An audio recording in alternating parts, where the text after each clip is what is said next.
Hello everyone, welcome to IQ Civil's IAS Academy, one of the premier institute of Northeast India, that is Guwahati. This is Harshit Omar, senior faculty at IQ Civil's IAS Academy. So today in this session, I will be covering some history topics which is from current affairs and which is important for your civil services examination 2023. So let's begin with the session now.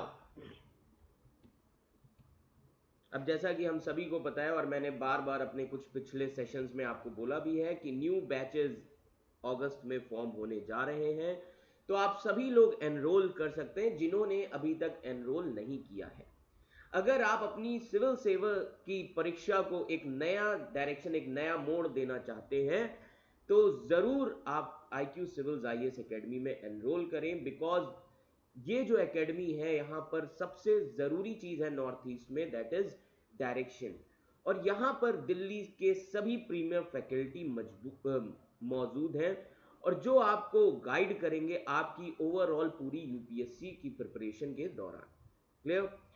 तो आज हम शुरुआत करेंगे कुछ current में जो history के topics थे उनसे रिलेटेड आज हम कुछ बात करेंगे। अब जैसे कि ये जितने भी टॉपिक्स होते हैं, याद रखिएगा हिस्ट्री में ज्यादातर जो टॉपिक्स होंगे या तो वो आर्ट एंड कल्चर से होंगे, क्लियर, और या तो वो वर्ल्ड हिस्ट्री से रिलेटेड होंगे कुछ इवेंट्स, क्लियर। अब आर्ट एंड कल्चर के टॉपिक को हम एंशिएंट मेडिवल से भी कनेक्ट कर सकते हैं। सो our first topic is antiquities retrieved from Australia and United States of America. तो न्यूज क्या थी? First will try to understand the context of this news. Around 10 sculpture जो है पुराने, कहां से? ऑस्ट्रेलिया एंड यूएस से पाए गए हैं और वो किसने दिए? गवर्नमेंट ऑफ तमिलनाडु को दिए गए। कुछ जो इंडिया के एंशियंट स्कल्पचर्स थे जो कि ऑस्ट्रेलिया और यूएस से पाए गए और उन्होंने गवर्नमेंट ऑफ तमिलनाडु को हैंड ओवर किए।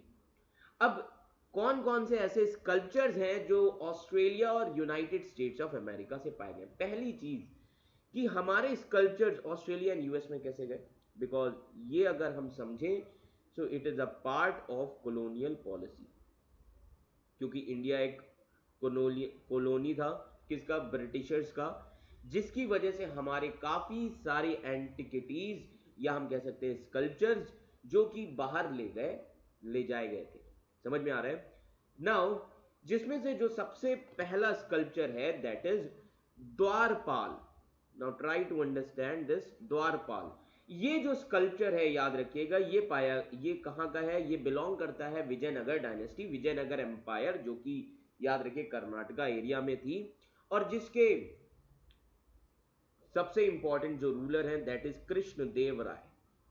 कृष्ण देव राय वेरी इंपॉर्टेंट क्यों है? इनके बारे में बाबर ने भी अपने ऑटोबायोग्राफी में लिखा है, that is Tuzuk Baburi, which was later translated into Baburnama. Clear? तो बाबर ने हमेशा अपनी ऑटोबायोग्राफी में दो रूलर्स का मेंशन किया है, that is Krishna Dev Raya and Rana Sanga के बारे में। क्लियर? ये याद रखिएगा। तो बाबर ने इन दोनों ही रूलर्स के बारे में मेंशन भी किया हुआ है। तो कहा जाता है अब ये स्कल्पचर पाया गया है, क्लियर, एंड इसका आर्किटेक्चर अगर हम बात करें, इसका जो शेप है वो कैसा है? दैट इज एक हाथ में क्या है? गदा, and another leg raised up to the level of his knee. समझ में आ रहा है? तो इस तरीके का ये स्कल्पचर है द्वारपाल। क्लियर? नाउ सेकेंड स्कल्पचर जो है दैट इज नटराज। नटराज मतलब शिवा, शिवा का स्कल्पचर जो कि 11 to 12 सेंचुरी एडी का है। और इसमें जो शिव हैं, नटराज जो हम स्कल्पचर देखते हैं वो त्रिभांगा पोस्चर में। Clear? Tribhanga posture and Shiva is standing on lotus pedestal. Clear? ये याद रखिएगा। तो कहा जाता है इसमें जो डांस शिव ने किया हुआ है उस डांस को बोलते हैं आनंद तांडव। Okay, so this the dance of a bliss is portrayed here. Clear? तो ये याद रखिएगा। तो ये आप सारी चीजें देख सकते हैं। देन कंकाला मूर्ति। कंकाला मूर्ति काफी इंपॉर्टेंट है, ये याद रखिए। Now Kankala Murti it is depicted as fearsome aspect of lord Shiva and Bhairava. तो आप यहां पर ये देख भी सकते हैं स्क्रीन पर, ओके, कंकाला मूर्ति के बारे में समझ में आ रहा है। सो कंकाला मूर्ति ये स्कल्पचर है, and in this sculpture four armed, okay, holding ayudhas such as damru, clear, and then त्रिशूल इन अपर हैंड्स। समझ में आ रहा है। तो बेसिकली जो इमेज है, करेक्ट इमेज जो आज अगर हम देखते हैं, वो काफी ज्यादा डिस्ट्रॉय भी हो चुकी हैं जो भी स्कल्पचर मिले हैं। समझ में आ रहा है। देन याद रखिएगा, तो ये जो आइडल हमें मिला है ये 12 to 13 सेंचुरी से बिलोंग करता है, कंकाला मूर्ति। अब यूपीएससी क्वेश्चन आपसे क्या पूछेगी, यूपीएससी के लिए जो एस्पेक्ट होता है एग्जाम में आपसे पूछने का, दैट इज फीचर। वो ये नहीं पूछेंगे आपसे कि याद रखिएगा कि किस चीज से बना है, नहीं, उनका मेन फोकस होता है फीचर्स पर। That is fearsome aspect of lord Shiva and Bhairava. This is very important, clear. And this idol is datable to 12 to 13 century.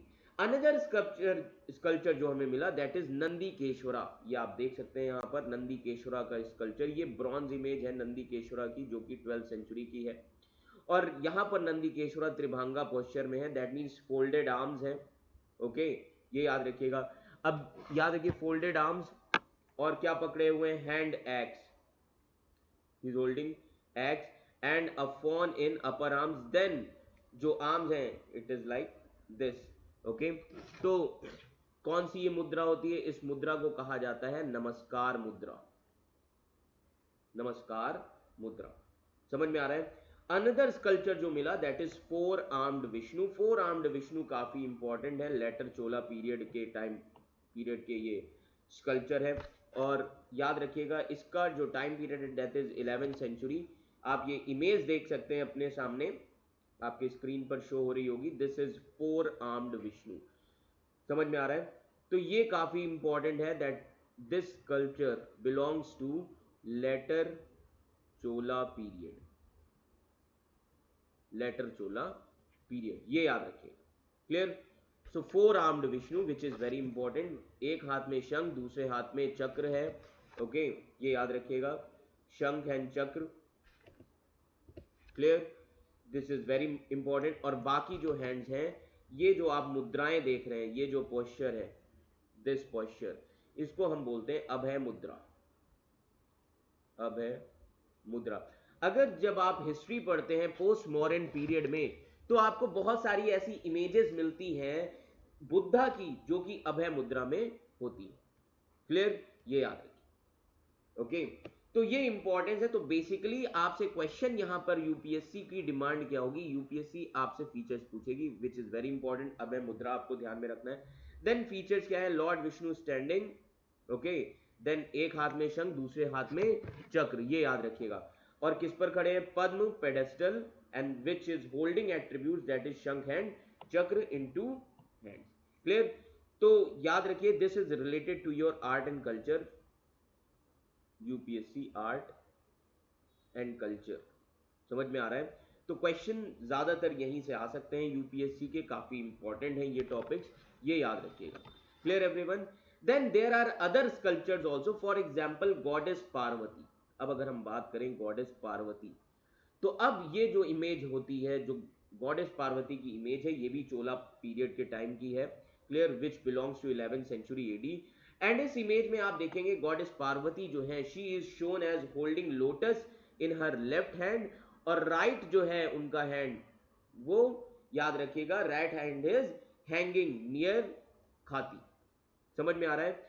तो ये जो आप देख रहे हैं गॉडेस पार्वती की इमेज काफी इंपॉर्टेंट है। तो यूपीएससी की डिमांड है यहां पर Chola period which you should understand, clear.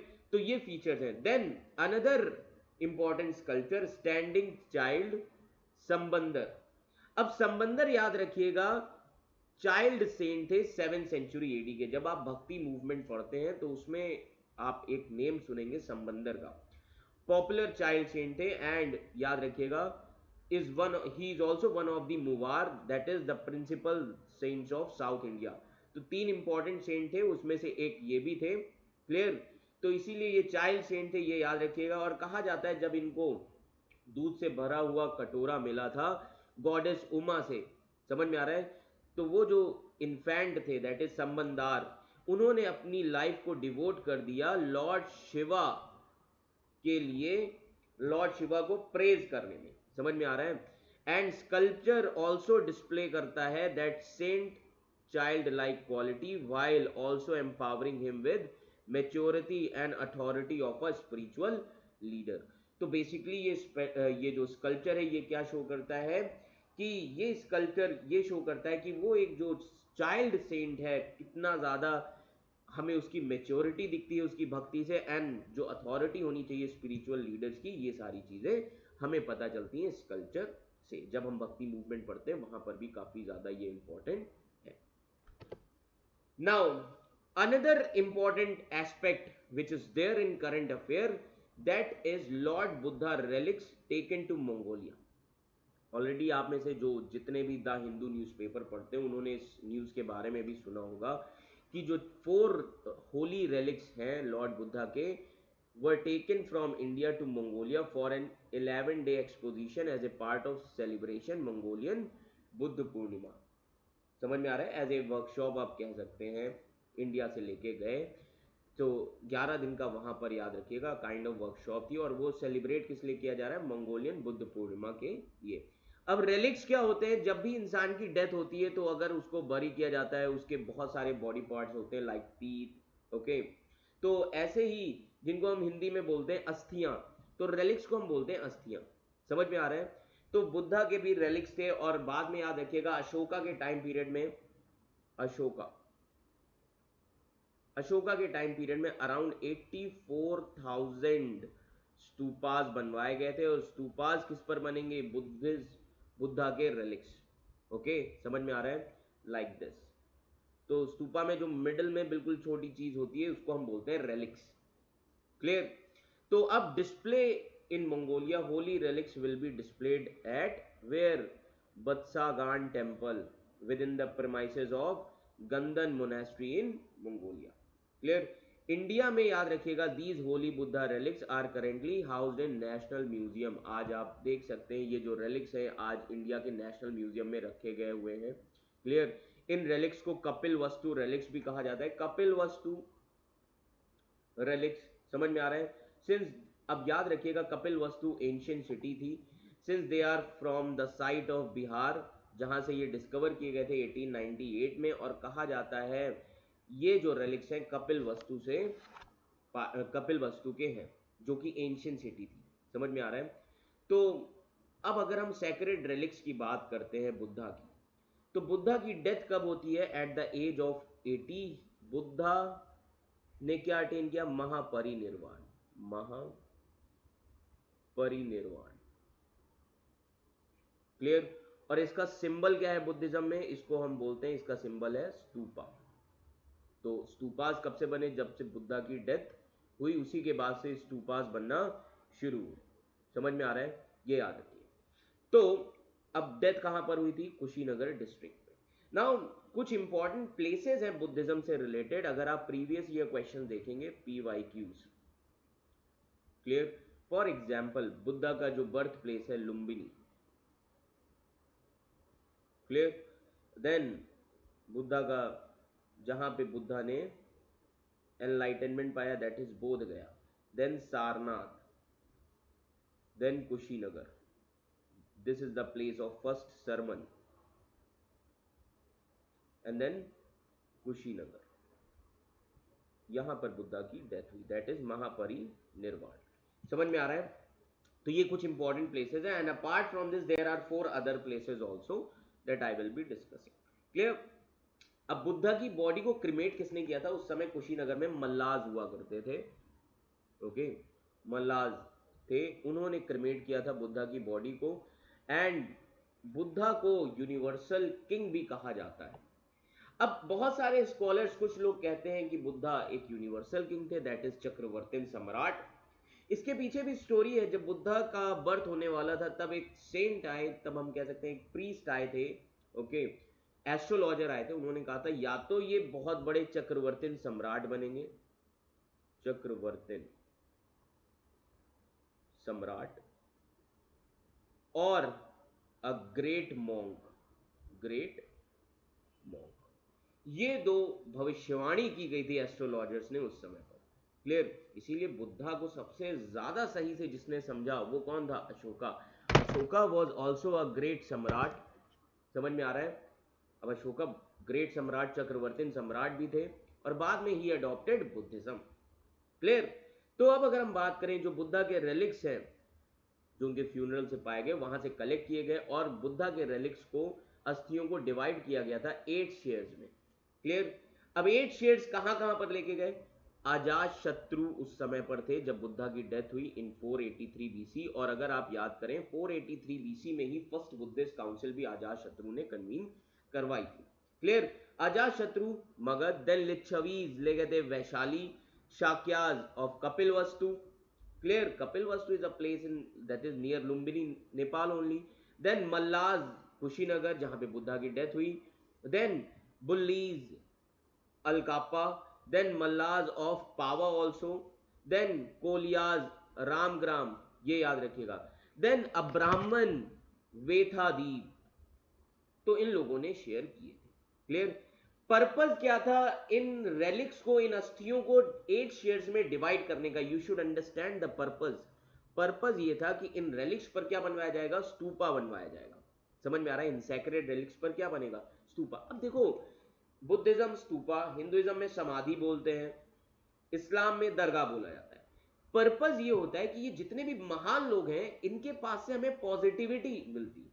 इसीलिए लोग जब दरगाह जाते हैं, समाधि पर जाते हैं या स्तूपास पर जाते हैं, तो वहां पर आप देखेंगे एक साइलेंस होती है और लोग वहां पर ज्यादातर मेडिटेशन करते हैं क्योंकि वहां पर एक पॉजिटिव वाइब्स मिलती। क्लियर? ये याद रखिए।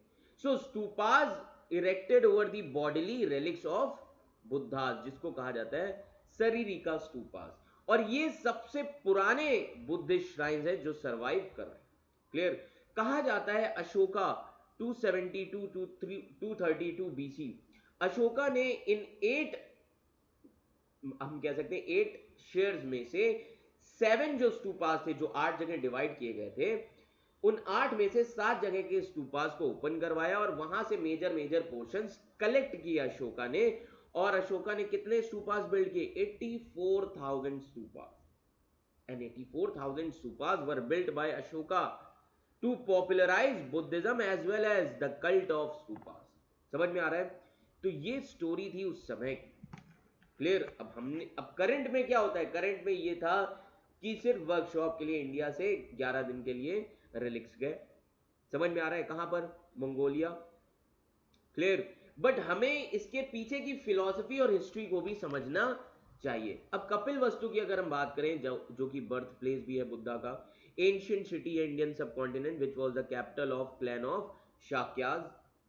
बुद्धा शाक्या क्लैन को बिलोंग करते थे, that is why Buddha was called as Shakya Muni. Shakya Muni. Now there are various Buddhist text जो कि पाली लैंग्वेज में, पाली कैनन, इनको पाली लिटरेचर भी कहते हैं क्योंकि बुद्धा ने अपनी जो भी टीचिंग दी थी पाली लैंग्वेज में दी थी, जो कि रीजनल लैंग्वेज थी, कॉमन पीपल्स की लैंग्वेज थी। ब्राह्मण्स का राइट याद रखिएगा, ब्राह्मण्स हमेशा संस्कृत का यूज करते थे, बट जितने भी वैश्या शूद्राज ये पाली लैंग्वेज ही यूज करते थे। Clear? Now one more thing, Buddha ने कभी भी कोई भी लिटरेचर नहीं लिखा, ये याद रखिएगा। बुद्धा अपने डिसाइपल्स को समझाते थे, टीचिंग देते थे, उनके डिसाइपल्स ने लिटरेचर लिखे उनकी डेथ के बाद। समझ में आ रहा है? तो ये याद रखिएगा। सो फॉर एग्जांपल अगर हम बुद्धिस्ट काउंसिल की बात करें, Buddhist council, now first Buddhist council कब हुई थी? 483 बीसी। प्लेस क्या थी? याद रखिएगा, प्लेस थी राजगृह। और किंग कौन था? अजात शत्रु। अजात शत्रु। अब फर्स्ट बुद्धिस्ट काउंसिल की इंपॉर्टेंस क्या है या आउटकम क्या है? यहां पर बुद्धिज्म के 2 लिटरेचर लिखे गए। कौन कौन से? विनय पिटक, सुत्त पिटक। सुत्त पिटक। समझ में आ रहा है? ये याद रखिए। ओके, ये काफी इंपॉर्टेंट चीज है which we need to understand. Vinaya Pitaka and Sutta Pitaka, second Buddhist council 383 BC, after 100 years। Venue क्या है? वैशाली, क्योंकि तब मगध की कैपिटल शिफ्ट हो गई थी वैशाली, तो इंपॉर्टेंट सेंटर था। और ये किसने कन्वीन कराई थी? किंग था काल अशोक, काल अशोक, क्लियर। और इस काउंसिल के चेयरमैन कौन थे? चेयरमैन याद रखिएगा बड़े ही इंपॉर्टेंट पर्सनैलिटी थे, सबाकमी, सबाकमी। एंड इस काउंसिल में क्या हुआ था? अब देखिए, जो हम सेक्ट पढ़ते हैं बुद्धिज्म में, हीनयान, महायान, बुद्धा ने कभी इन सेक्ट की बात ही नहीं की थी। बुद्धा का मेन फोकस किस चीज पे था? जो फिलॉसफी है, समझ में आ रहा है, उसको अपनी जिंदगी में एक्सपीरियंस करो। समझ में आ रहा है? बुद्धा ने कभी नहीं ये कहा कि ये मैं फिलॉसफी देके जा रहा हूं, नो, बुद्धा ने बोला ये मेरी खुद के लाइफ एक्सपीरियंस है। समझ में आ रहा है? तो अब आपको पता होना चाहिए कि जब भी इस दुनिया से कोई भी रिलीजन का बॉस ऊपर जाएगा, तब तब वो रिलीजन डिफरेंट सेक्ट में डिवाइड हो जाएगा। For example Islam, Shia and Sunni, prophet Muhammad के टाइम में नहीं थे ये sect, clear. Jainism, Shvetambaras and Digambaras, same in case of Buddhism also. Hinayana, Mahayana. Hinduism, Shaivism, Vaishnavism, Shaktism, हर धर्म में सेक्ट बन गए। समझ में आ रहा है? ये याद रखिए। तो यहां पर पहली बार इनफॉर्मल डिवीजन हुआ था बुद्धिज्म में, informal, informal division of Buddhism. कौन से दो सेक्ट बने थे? याद रखिएगा, स्थावर्धिन्स एंड महासंगिकास, एंड महासंगिकास। एक लिबरल सेक्ट होगा, एक ऑर्थोडॉक्स सेक्ट था। नाउ इन थर्ड काउंसिल, अब बुद्धिज्म टूट रहा था धीरे धीरे, तो थर्ड काउंसिल अशोका के टाइम, थर्ड बुद्धिज्म काउंसिल कहां पर हुई? पाटलिपुत्र। किंग कौन? अशोका। चेयरमैन कौन? मुगालिपुत्तिस।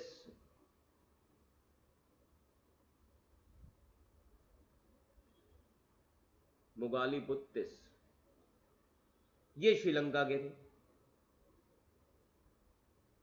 क्लियर।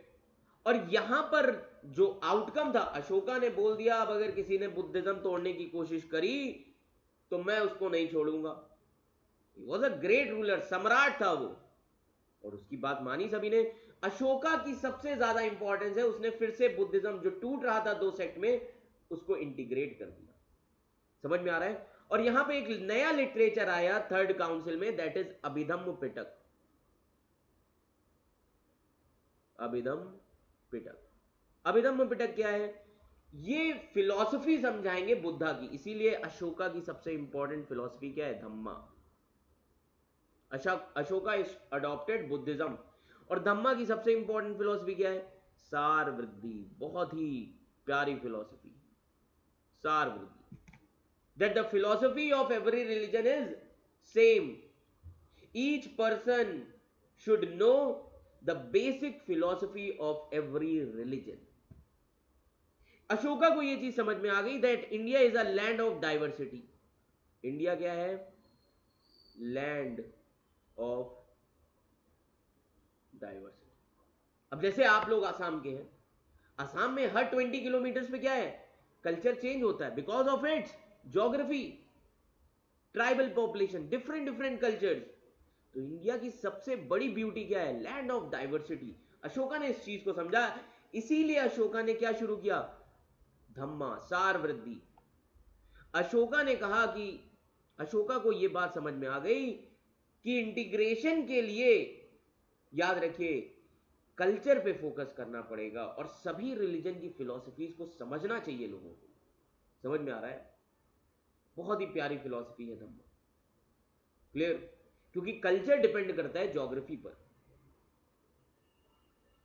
Clear everyone? ये याद रखिए। तो अशोका ने ये बहुत ही अच्छी फिलॉसफी शुरू की, इसीलिए अशोका ने अपने मैसेजेस देना शुरू किए जिनको हम बोलते हैं Ashokan edicts. Ashokan edicts, rock edicts, pillar edicts, cave edicts. Ashoka ने अपने मैसेजेस लिखे और अशोका अपने मैसेजेस को प्रोपोगेट करते थे अपने ऑफिसर्स के थ्रू भी, जिनकी नई अपॉइंटमेंट हुई, दैट इज धम्मा महामत्यास। समझ में आ रहा है? उस समय पर इतनी अच्छी सोच रखना बहुत बड़ी बात थी। That is why Ashoka is called as a great ruler, Chakravarti Samrat. Clear? तो ये सारी चीजें ध्यान में रखिएगा। And then fourth Buddhist council, fourth Buddhist council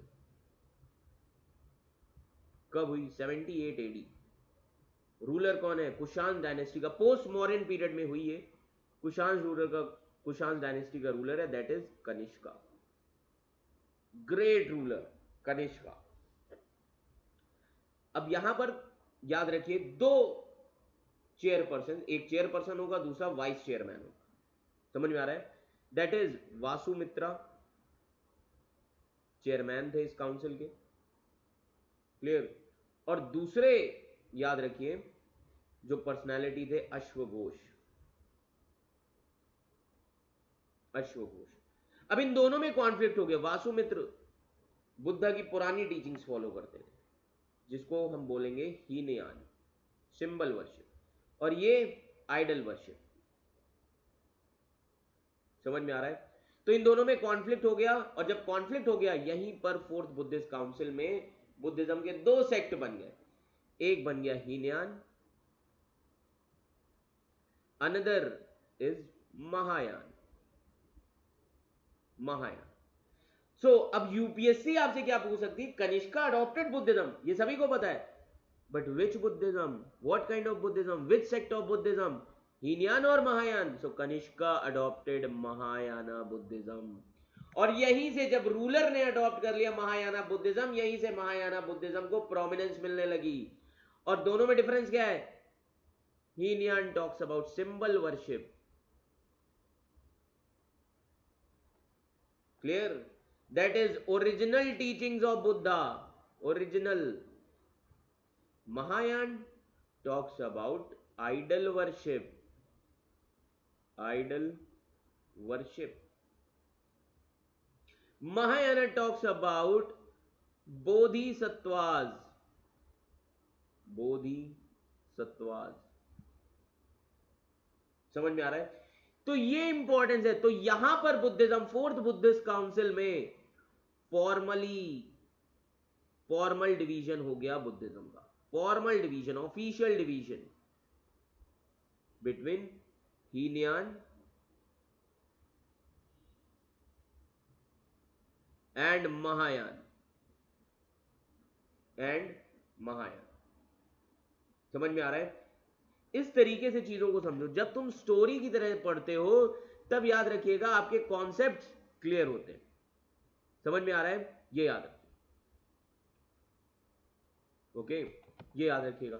तो ये कुछ इंपॉर्टेंट चीजें बुद्धिज्म के बारे में। अब मैं आपको थोड़ा फिलॉसफी भी बता देता हूं बुद्धिज्म की। अब बुद्धिज्म की फिलॉसफी है क्या? बहुत प्यारी फिलॉसफी है बुद्धिज्म की। You need to understand the philosophy of Buddhism. Buddha, अब बहुत सारे स्कॉलर्स ने बुद्धा, इनको ग्रेट फिलॉसफर भी कहा, ग्रेट फिलॉसफर, ग्रेट मॉन्क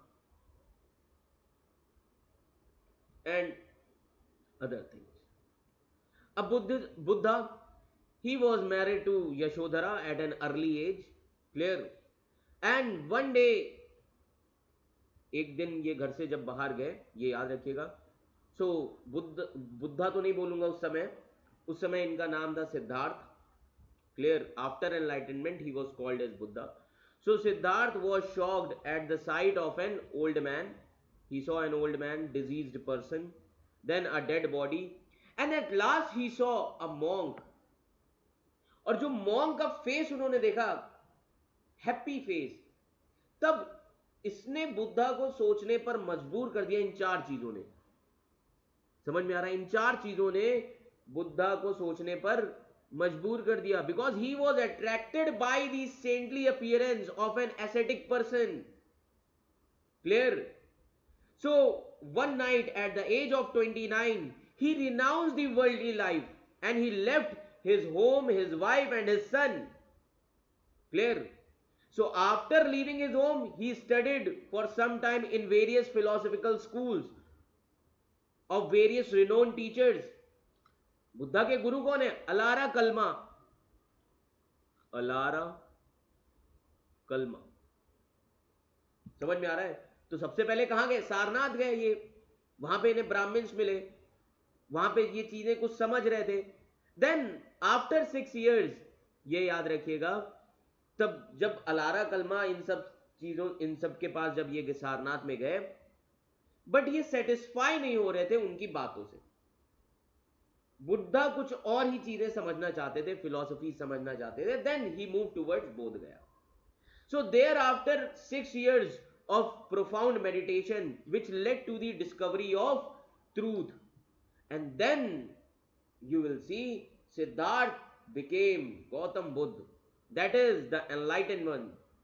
समझ में आ रहा है? बुद्धा का मतलब क्या है? Enlightened personality. Clear everyone? And then उसके बाद बुद्धा फिर कहां जाएंगे? सारनाथ. उन ब्राह्मण, अब जैसे आप आईएएस ऑफिसर बन गए तो सबसे पहले किधर भागते हो? अपने घर की तरफ. वहां के लोगों को दिखाना है कि जो लोग तुम्हें बचपन में कहते थे, गाली देते थे, अब तुम उन्हें दिखाओगे ना कि हाँ देखो आ गए हैं बन के. तो बुद्धा भी गए कहां? सारनाथ. एनलाइटन से पहले वो सारनाथ होके ही आए थे. समझ में आ रहा है? उन ब्राह्मण्स को दिखाना था कि मुझे भी एनलाइटनमेंट हो गया है. And there in Sarnath Buddha gave first sermon to his 5 disciples. अपने 5 शिष्यों को उन्होंने सरमन दिया. समझ में आ रहा है? जिसको हम 4 नोबल ट्रूथ भी बोलते हैं, ये याद रखिएगा. Also called as 4 noble truth, which is very important. Clear? तो बुद्धा ने एक चीज सबसे पहले समझाई. अभी मैं 4 नोबल ट्रूथ पर भी चर्चा करूंगा. बुद्धा ने एक चीज सबसे पहले समझाई. There are 3 marks of existence. 3 marks of existence. आज इस सेशन में आपको पूरी बुद्धिज्म फिलॉसफी समझा दूंगा, ताकि ये जो बहुत इंपॉर्टेंट पोर्शन है एंशिएंट हिस्ट्री का, ताकि आप एक भी क्वेश्चन यूपीएससी में गलत ना करें. तो 3 चीजें बुद्धा ने हमेशा बताई, और नोट डाउन भी कर लीजिएगा अपने नोट्स में, क्योंकि आप में से ज्यादातर लोगों को ये चीजें नहीं पता होंगी. बुद्धा ने 3 चीजें समझाई. अन्निका, अन्निका, दुखा एंड अन्नता. ये 3 चीजें. क्लियर? अन्निका का मतलब क्या है? इस दुनिया में जो भी चीज है, everything is subject to change. Anicca का मतलब क्या है? Everything is subject to change. Very important. Second is dukkha. और दुख लोगों को क्यों होता है? बुद्धा ने यह भी समझाया, बिकॉज ऑफ अनसेटिस्फैक्शन. कोई भी इंसान अपनी जिंदगी में सेटिस्फाई है ही नहीं. एक नीड पूरी होती है, दूसरी नीड जाग जाती है. समझ में आ रहा है? So all pervasive unsatisfaction. Dukkha means all pervasive.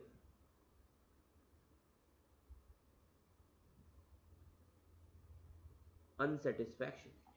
अन्नता, very important. Clear? Everything is empty of a separate self.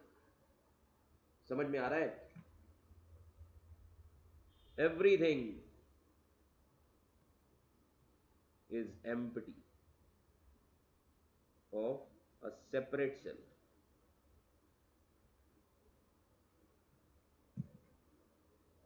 इंसान को अपने बारे में पता होना चाहिए. इसीलिए बुद्धिज्म की सबसे इंपॉर्टेंट जो फिलॉसफी है, जो काफी हद तक मैं भी फॉलो करता हूं, विपासना.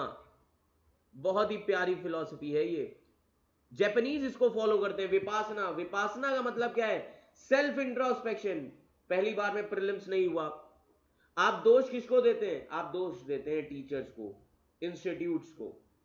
बट आप खुद को एक चीज, आप खुद पे फोकस नहीं करते हैं. दैट इज सेल्फ इंट्रोस्पेक्शन, ये याद रखिए, सेल्फ इंट्रोस्पेक्शन, कि आपने कहां पर गलती की, क्या कमी आ रही है आपकी प्रिपरेशन में। 99% लोग यही चीजें नहीं समझ पाते। समझ में आ रहा है? यही तीन चीज याद रखिए बुद्धा ने बताई, अन्निका दुखा अन्नता। अब ये आपको एनसीईआरटी में नहीं मिलेगा, ये आपको बहुत सारी किताबों में नहीं मिलेगा। This is a part of Buddhism philosophy which you need to understand. समझ में आ रहा है?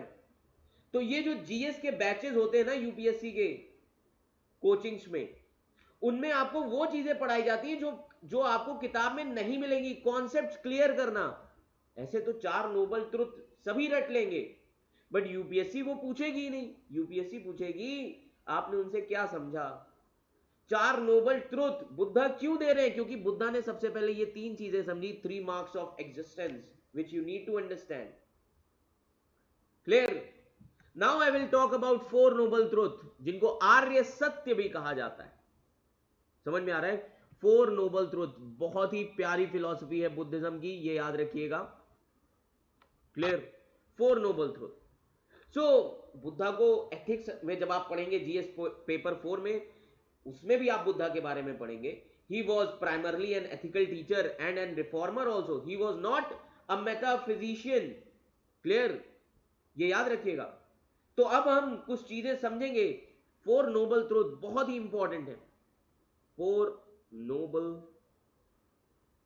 truth, also called as आर्य सत्य। आर्य सत्य वेरी इंपॉर्टेंट। पहली चीज जो बुद्धा ने इसमें बताई, उन 3 एग्जिस्टेंस पर याद रखिएगा, दैट इज दुखा।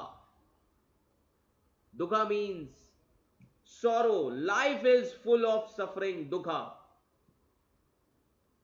समझ में आ रहा है? देन बुद्धा ने दूसरी चीज समझाई कि हर दुख के पीछे कारण होते हैं, दैट इज दुख समुदाय। दुख समुदाय, that is there is a cause of every suffering. समझ में आ रहा है? दुख समुदाय। तब बुद्धा ने यह कहा कि इसको रोकने का तरीका भी है। It is possible to stop these sufferings. हमें इन सफरिंग्स को रोकना होगा, जिसको हम बोलते हैं दुख निरोध। दुख निरोध। अब कैसे रोकोगे? इसके लिए जरूरी है निर्वाण। निर्वाण वेरी इंपॉर्टेंट। अब ये निर्वाण हम प्राप्त कैसे करें, एनलाइटनमेंट हम प्राप्त कैसे करें? तब बुद्धा ने बहुत ही प्यारी फिलॉसफी दी, 4th नोबल ट्रूथ जिसको हम बोलते हैं, दैट इज अष्टांगिका मार्ग, 8 फोल्ड पाथ। अष्टांगिका मार्ग, 8 fold path. Okay, this is also known as दुखा निरोध मार्ग, ऑल्सो नोन एज दुखा निरोध मार्ग। कितनी प्यारी फिलॉसफी थी बुद्धिज्म में। समझ में आ रहा है? बहुत ही प्यारी फिलॉसफी है ये। क्लियर? तो पहला जो नोबल ट्रूथ है, इसका बड़ा ही डीप मैसेज है, that life is full of sufferings and the very essential conditions of life appear to be fraught with sufferings only. Birth, old age, disease, death, sorrow, ये सारी चीजों में लोग क्या है? दुखी हैं। समझ में आ रहा है? ग्रीफ, विशेज, समझ में आ रहा है? ग्रीड, लालच जो है। और ये सफरिंग्स होती क्यों है? बुद्धा ने ये भी समझाया कि ये सफरिंग्स हैं क्यों। Life is full of sufferings, but ये सफरिंग्स हैं क्यों? Sufferings because of attachment. समझ में आ रहा है? Suffering because of attachment. समझ में आ रहा है? ये याद रखिएगा।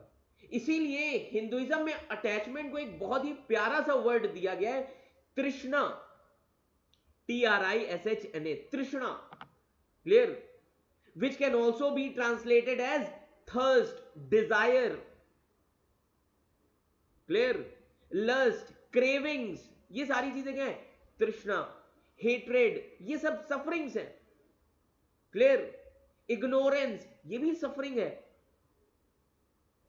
समझ में आ रहा है? तो बुद्धा ने बहुत ही डीप मीनिंग दिया, इन डेप्थ मीनिंग दिया इस चीजों का।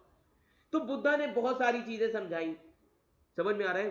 तब बुद्धा ने एक चीज और बताई, that there are chain of 12 links in the cause and maintenance of sufferings. तब बुद्धा ने बोला कि 12 चीजें हैं इसमें जो कि इससे जुड़ी हुई हैं आपके सफरिंग से। क्लियर? अब ये जो चेन्स हैं, इससे क्या होता है, सफरिंग्स भरी पड़ी है दुनिया में। अब suffering in the life time, अगर हम लाइफ में देखें तो सफरिंग बर्थ की वजह से भी होती है, which is due to the will to be born, which is again due to our mental cling to the objects। समझ में आ रहा है? और ये क्लिंगिंग क्यों है? Because of desire for objects. तो ये सारी चीजें बुद्धा ने समझाई, ये याद रखिएगा। देन बुद्धा ने दूसरी चीज, दुख समुदाय, कहा कि हर सफरिंग के पीछे कारण है। कारण क्या है? तृष्णा। हिंदुइज्म में तृष्णा बोलते हैं। कारण क्या है? डिजायर। कारण क्या है? ग्रीड, हेट्रेड, ये कारण है समुदाय। तब बुद्धा तीसरा नोबल ट्रुथ देते हैं, दैट इज निरोध, कि सफरिंग से बचा तो जा सकता है। These sufferings can be extinguished, जिसको हम बोलते हैं निर्वाण, सुप्रीम नॉलेज। समझ में आ रहा है? अल्टीमेट ट्रूथ हमें पता चल जाए। तो बुद्धा ने इन चीजों को समझाया, these sufferings can be extinguished, and इसके लिए जरूरी क्या है? निर्वाण। निर्वाण, निर्वाण का मतलब क्या है? It is the state of being where in all the clinging and so all suffering can be eliminated here. समझ में आ रहा है? निर्वाण का मतलब ये नहीं होता कि आप भगवा पहन लें और ये सारी चीजें, नहीं। सुप्रीम नॉलेज, समझ में आ रहा है? जो अटैचमेंट्स है उनसे अपने आप को बचाएं। इसीलिए जब आप एथिक्स पढ़ते हैं, एथिक्स में एक बड़ा ही प्यारा टॉपिक है, जब आप यूनिट 4 पढ़ेंगे एथिक्स की, उसमें एक बड़ा ही प्यारा टॉपिक है इमोशनल इंटेलिजेंस। बहुत ही प्यारा टॉपिक है इमोशनल इंटेलिजेंस। लोगों के अंदर होता ही नहीं है। समझ में आ रहा है? बहुत ही प्यारी चीज है ये, पढ़िएगा एथिक्स में, जीएस पेपर 4। समझ में आ रहा है? Third noble truth. तो अब निर्वाण कैसे प्राप्त किया जाए, एडॉप्ट कैसे करें, उसके लिए बहुत ही प्यारी चीज दी बुद्धा ने, that is Ashtangika Marga. Very important. Okay, this is the nutshell. Ashtangika Marga, these are essential things, these are essential for Buddha ethics. अष्टांगिका मार्ग को ही बोलते हैं Buddha ethics. Buddha ethics, that this path is open to all. समझ में आ रहा है? This path is open for monks also, this path is open for laymen also। समझ में आ रहा है? ये याद रखिए। तो जो पहले 2 सेगमेंट होंगे पाथ के, वो विजडम से रिलेटेड है। अब अष्टांगिका मार्ग में 8 चीजें हैं। यूपीएससी तुमसे पूछ लेगी विजडम का कौन सा पाथ है, अब तुम वहीं पर कंफ्यूज हो जाओगे कि ये क्या पूछ लिया, ये तो किताब में लिखा ही नहीं था, क्योंकि आपने सिर्फ रीड किया, उसको समझा नहीं। फिलॉसफीज क्यों पढ़ाई जा रही हैं? आप पढ़ रहे हो सिर्फ एग्जाम क्लियर करने के लिए। समझ में आ रहा है? यही सबसे बड़ी गलती है। फिलॉसफीज को हमें समझना चाहिए। क्लियर?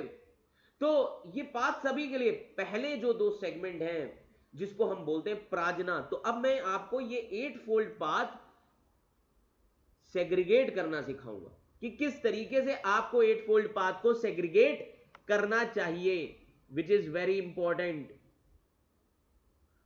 समझ में आ रहा है? We need to understand these things. Clear? तो अब 8 फोल्ड पाथ की अगर हम बात करें तो इसमें 3 चीजें हैं। अब आप कहेंगे सर 8 चीजें थी, 8 चीजें हैं बट उनको 3 कैटेगरीज में डिवाइड करो। 8 फोल्ड पाथ,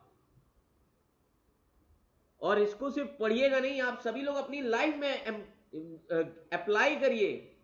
समझ में आ रहा है? सेल्फ इंट्रोस्पेक्शन, विपासना को तो हर इंसान को अप्लाई करना चाहिए अपनी लाइफ में। 8 fold path, very important thing. तो पहला अब एट फोल्ड पाथ को मैंने तीन कैटेगरीज में डिवाइड कर दिया। अब तीन कैटेगरीज में क्यों? अब याद रखिएगा, पहला जो पाथ होता है, पहली जो कैटेगरी है दैट इज प्रजना। प्राजना, प्राजना का मतलब क्या है? विजडम, समझदारी। अब समझदारी कहां से डेवलप होगी, इसके बारे में बुद्धा ने एट फोल्ड पाथ में बताया। दूसरी चीज इंसान के अंदर होनी चाहिए सिला। सिला का मतलब होता है morality, very important thing, morality. अब ऐसे कौन से एट फोल्ड पाथ है which is related to morality? और तीसरी चीज होती है कंसेंट्रेशन, जिसको कहा जाता है समाधि, कंसेंट्रेशन, दैट इज समाधि। और ये कैसे डेवलप करना है? तो पहले मैं बात करूंगा विजडम की। विजडम में अब जब आप एट फोल्ड पाथ पढ़ते हैं, उसमें सबसे पहली चीज लिखी होती है राइट अंडरस्टैंडिंग और राइट व्यू और राइट परसेप्टिव। समझ में आ रहा है? तो इसमें याद रखिए एट फोल्ड पाथ विजडम से रिलेटेड दो पाथ हैं। पहला है राइट अंडरस्टैंडिंग,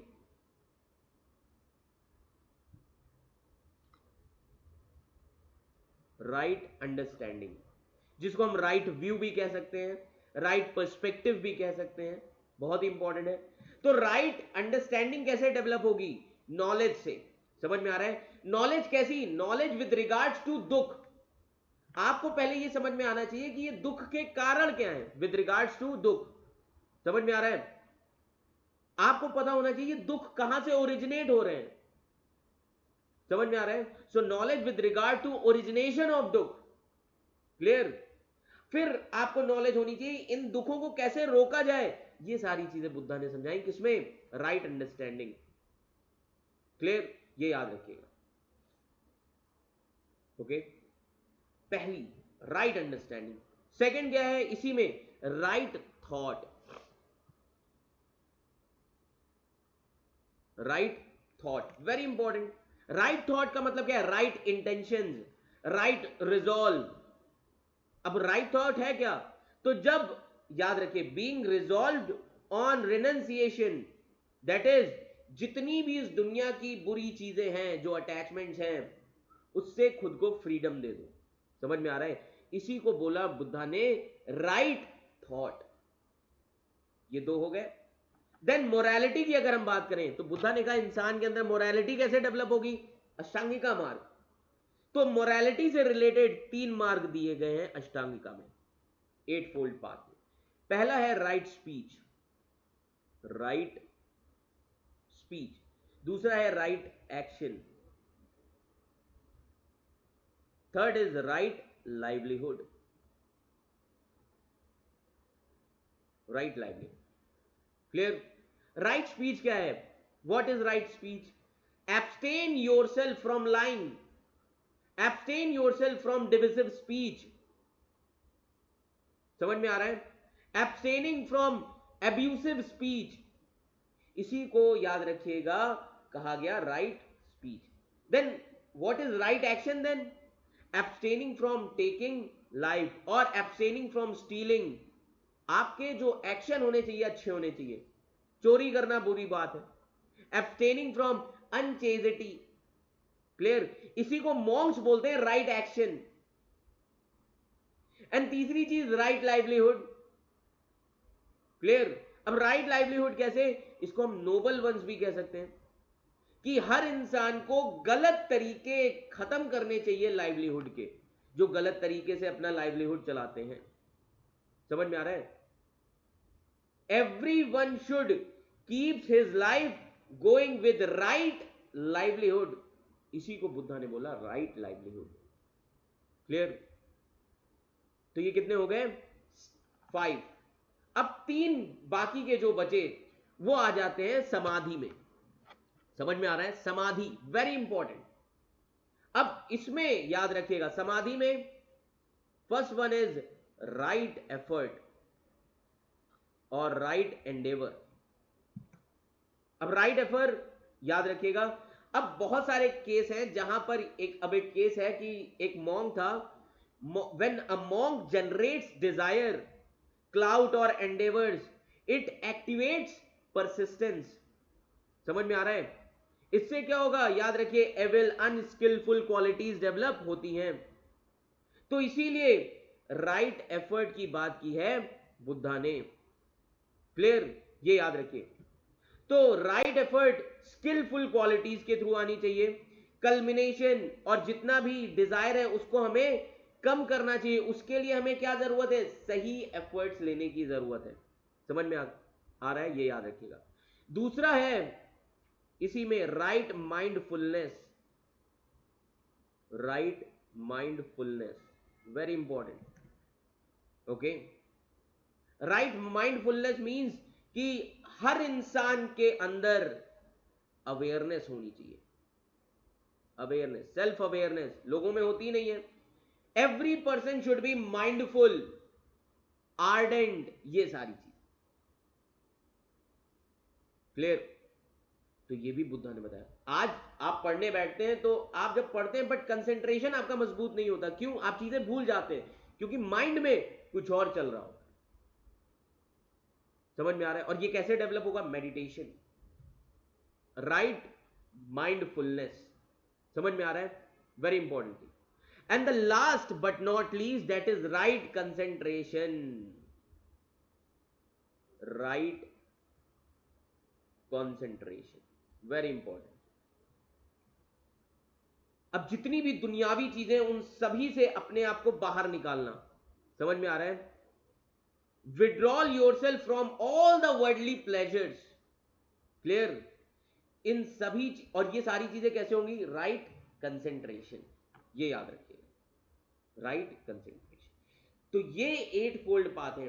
यूपीएससी आपसे क्वेश्चन इन सभी एरिया से पूछेगी। सिर्फ इनको पढ़ लेने से काम नहीं चलेगा, इनके मतलब भी समझने पड़ेंगे और ये आपको सिखाया जाएगा जीएस क्लासेस में। इसीलिए आपको कोचिंग्स की जरूरत पड़ती है। समझ में आ रहा है? ये सबसे जरूरी चीज। एक टॉपिक पढ़ लेना जरूरी नहीं है, पूरी तरीके से होलिस्टिक मैनर में concept clarity, that is important. Clear? ये याद रखिए। तो ये बुद्धिज्म के कुछ बहुत ही प्यारे प्रिंसिपल्स हैं, ये याद रखिएगा, बहुत ही प्यारे प्रिंसिपल्स हैं। ओके, सो ये था आज का बुद्धिज्म का टॉपिक, जो कि हमने करंट से भी कंप्लीट किया और ओवरऑल पूरी फिलॉसफी भी मैंने यहीं पर कवर कर दी इसी सेशन में। समझ में आ रहा है? Now next topic, next topic क्या है? Restoration of Anangtal Delhi, very important for your medieval history. अब दिल्ली एज ए सिटी किसने स्टैब्लिश की? आनंगपाल ने। आनंगपाल तोमर रूलर थे वो, पृथ्वीराज चौहान के नाना जी से, दैट इज मैटरनल ग्रैंडफादर। समझ में आ रहा है? So recently it was there in the news, the government is going to restore 11th century grand water reservoir Anangtal in Delhi. अब आनंगताल है क्या? आनंगताल याद रखिएगा, it is about Anangtal lake. अब ये बनवाया किसने था?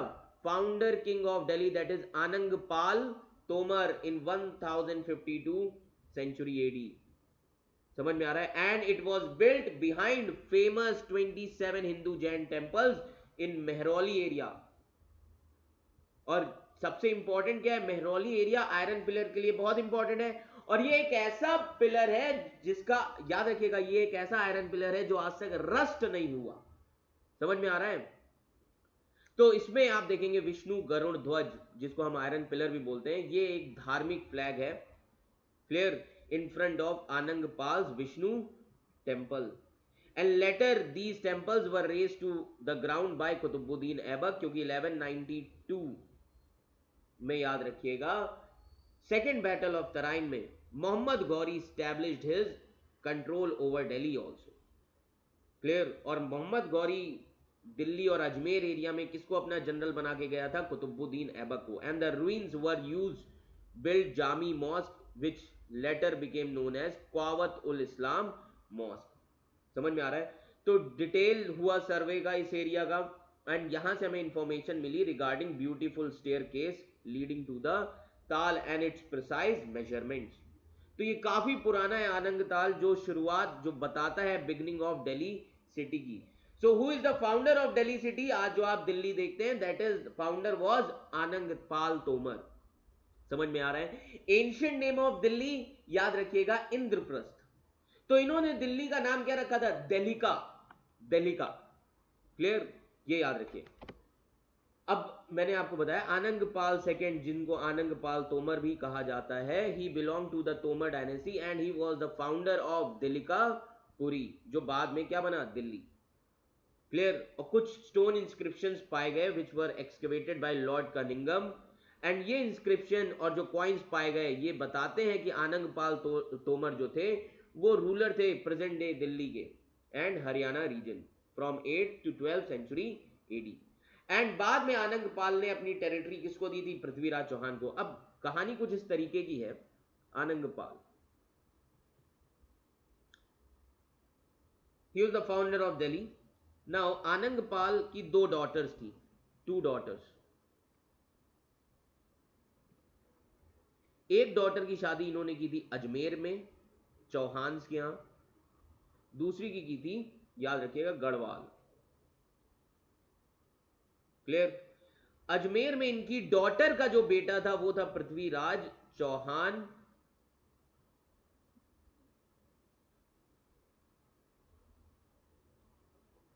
पृथ्वीराज चौहान जिसने बैटल लड़ा मोहम्मद गौरी से, ये याद रखिएगा। एंड गढ़वाल में इनकी डॉटर का बेटा था जयचंद फ्रॉम कन्नौज। क्लियर? कहानी यहीं से शुरू हुई। नाना जी ने दिल्ली किसको दे दिया? दिल्ली दे दिया पृथ्वीराज चौहान को। He was a capable ruler, Prithviraj Chauhan, इसीलिए नाना जी ने किसको दे दिया? आनंदपाल ने पृथ्वीराज चौहान को। And this became a point of conflict between Prithviraj Chauhan and Jaichand. Jaichand ने बोला आनंदपाल से कि मैं बड़ा हूं, मुझे देना चाहिए।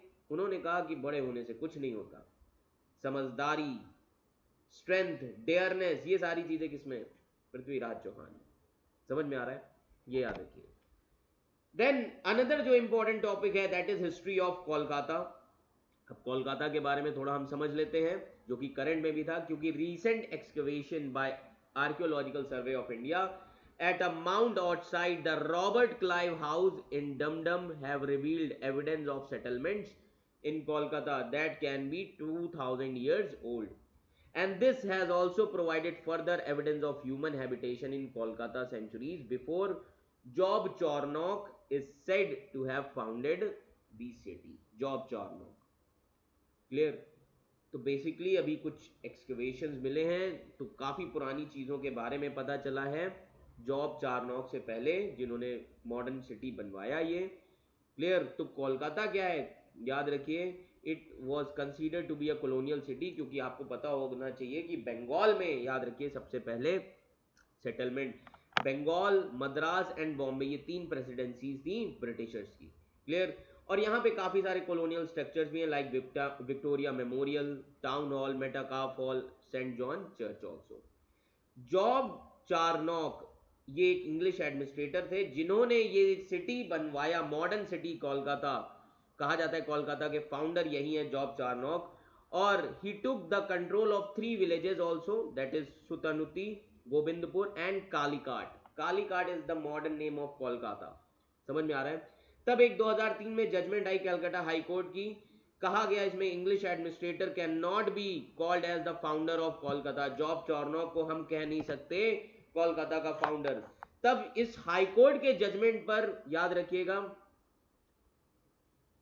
Court ruling. अब ये जजमेंट क्यों दिया गया? एक एकेडमिक कमेटी की रिपोर्ट आई थी और कमेटी ने ये पाया कि कोलकाता एरिया जो है हाईली सिविलाइज सोसाइटी था, और एंशिएंट टाइम में इंडिया बहुत ही बड़ा सिविलाइजेशन था।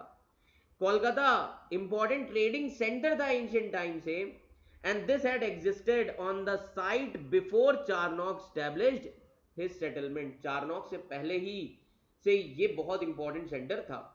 तब इस कमेटी ने यह भी पाया कि एक प्लेस हुआ करती थी कालीकाटा, जो कि बहुत इंपॉर्टेंट रिलीजियस सेंटर था, कालीघाट विलेज के बराबर में ही, और वहां पर एक काली टेम्पल था जिसके नाम पे इस विलेज का नाम रखा गया था। एंड ये साइट मेंशन करती है, याद रखिएगा किसमें, this site is mention in Bipradas Pipilai Manasa Mangal 1495 and Abul Fazal की एन ए अकबरी में भी 1596। सो बिपार दास की जो बुक है मनसा मंगल उसमें भी और एन ए अकबरी में भी याद रखिएगा इस साइट के बारे में मेंशन किया गया है। समझ में आ रहा है। एंड उसके बाद काफी सारे एक्सकवेशन किए गए। देन चंद्र केतुगढ़ जो कि 25 किलोमीटर है कलकत्ता से, यहां पर भी कुछ एविडेंसेस पाए गए 1950s और 60s में। तो इस कमिटी ने ये सारे एविडेंस दिए हाईकोर्ट को, तब हाईकोर्ट ने ऐसा रूलिंग ये जजमेंट दिया कि जॉब चार्नोक को हम फाउंडर नहीं कह सकते। अब क्लाइव हाउस के बारे में अगर हम बात करें तो क्लाइव हाउस जो कि काफी पुरानी बिल्डिंग है कलकत्ता की, clear, and it is named after Robert Clive जिनको हम कहते हैं फर्स्ट गवर्नर ऑफ बंगाल। समझ में आ रहा है, first governor. So he was the first governor of Bengal presidency and जिन्होंने who used it as country house, clear. तो बहुत सारे रिकॉर्ड्स हैं जो मेंशन करते हैं ट्रीटी किसके बीच में, सिराज उद्दौला और रॉबर्ट क्लाइव के बीच में 6 और 9 फरवरी 1757। और इसी साल कौन सा एक बैटल हुआ था, battle of Plassey, very important battle. और इस बैटल ने ब्रिटिशर्स के डोमिनेंस को पूरी तरीके से स्टैब्लिश कर दिया था बंगाल में, ये याद रखिएगा, क्लियर। तो ये सारी चीजें कुछ न्यूज में थी अभी आपके करंट अफेयर्स में, जो कि आपके एग्जाम के पॉइंट ऑफ व्यू से काफी ज्यादा इंपॉर्टेंट है। समझ में आ रहा है। तो आई होप आपको ये सारी चीजें पसंद आई होंगी, समझ में भी आया होगा। अब एक चीज मैं और आपको बताना चाहता हूं कि जितने लोग प्रिपरेशन कर रहे हैं किस तरीके से प्रिपेयर करना है, तो अब एक नया बैच फिर से फॉर्म होने जा रहा है, न्यू बैच। ऑलरेडी जुलाई का बैच भर चुका है, न्यू बैच फिर से फॉर्म होने जा रहा है अगस्त में, अगस्त 1 एंड 10। समझ में आ रहा है। So limited seats, limited seats are available, तो आप सभी लोग एनरोल करा सकते हैं। साथ ही साथ और भी बहुत सारे प्रोग्राम्स हैं जो कि शुरू होने जा रहे हैं, that is NCERT programme, NCERT programme, mentorship, mentorship programme, test series, optional course. तो ये सारे प्रोग्राम्स अवेलेबल हैं हमारे IQ सिविल्स IAS एकेडमी में। जल्द से जल्द एनरोल करवाएं और इन प्रोग्राम्स का लाभ उठाएं, और आप सभी को बहुत ही अच्छे फैकल्टीज से गाइड होने का मौका मिलेगा, बहुत सारी चीजें सीखने का मौका मिलेगा। जहां पर भी आप लैग कर रहे हैं, फॉर एग्जांपल आप में से बहुत सारे लोग होंगे जो 2-3 साल से प्रिपरेशन कर रहे हैं बट प्रीलिम्स नहीं निकल रहा, सिलेक्शन नहीं हो रहा, समझ में नहीं आ रहा कैसे पढ़े, तो मेंटरशिप प्रोग्राम के लिए भी आप जा सकते हैं। बहुत सारे प्रोग्राम्स हैं, GS बैच के लिए भी आप जा सकते हैं अगर आपको कॉन्सेप्ट क्लैरिटी करनी है तो। समझ में आ रहा है। So now I will wind up this session here. I hope आपको ये सेशन समझ में आएगा और अच्छा लगेगा। तो ज्यादा से ज्यादा इस वीडियो को शेयर करिए, लाइक करिए, सब्सक्राइब करिए। Thank you so much.